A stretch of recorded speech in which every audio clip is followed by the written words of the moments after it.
think we need to do? We need to stop believing the myth. In this country, what we call education is actually indoctrination. And it takes us from the ages of 5 to the age of 18 to thoroughly indoctrinate people so that they will believe in the myth of white superiority. And it is a myth. Right. Now, you can't do that while you're teaching that Columbus discovered America. Right. There were black people on this continent 4,000 years before Columbus was born. Right. We teach black history in the schools as if it started with slavery. I'm not a white woman. I'm a faded black person. My people move far from the equator. And that's the only reason my skin is lighter. That's all any white person is. Because our great, hey. Because there's no such thing as race.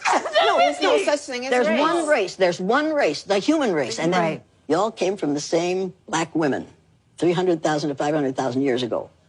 The human race began with black women.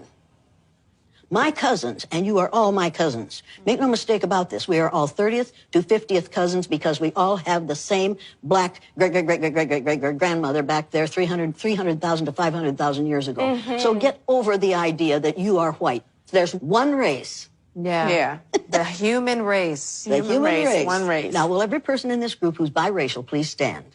Biracial. Stand. Oh, I told you there's only one race. Damn it, you got me. And you too. How dare you? Didn't you listen to anything I said? We were listening. It just takes a minute, Jane. Let me ask you this. How long do you think the idea of race has been around?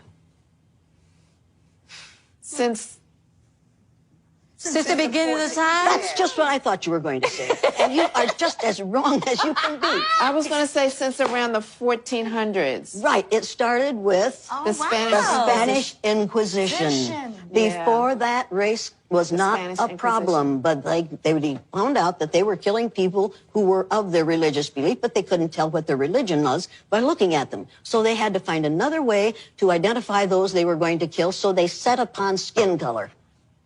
We have also been indoctrinated with the myth of white superiority. We've got pictures of the baby Jesus who looks like the little Pillsbury Doughboy. He didn't look like the Pillsbury Doughboy. That's true. And it says in the Bible that Jesus had kinky woolly hair and feet of bronze. Yep.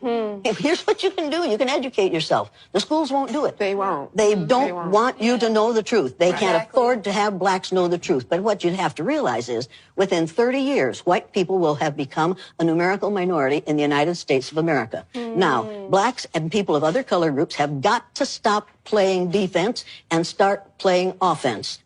I think that part of what the responsibility that we as a black community need to take on is educating ourselves and preparing ourselves for what's to come. Absolutely. You need to educate yourself and your children before they go to school. Exactly. And when they come home from school spouting this crap that they've learned in school, then you need to take them inside and say, here, look at this. Here's what really happened. Right. There's one race, the human race.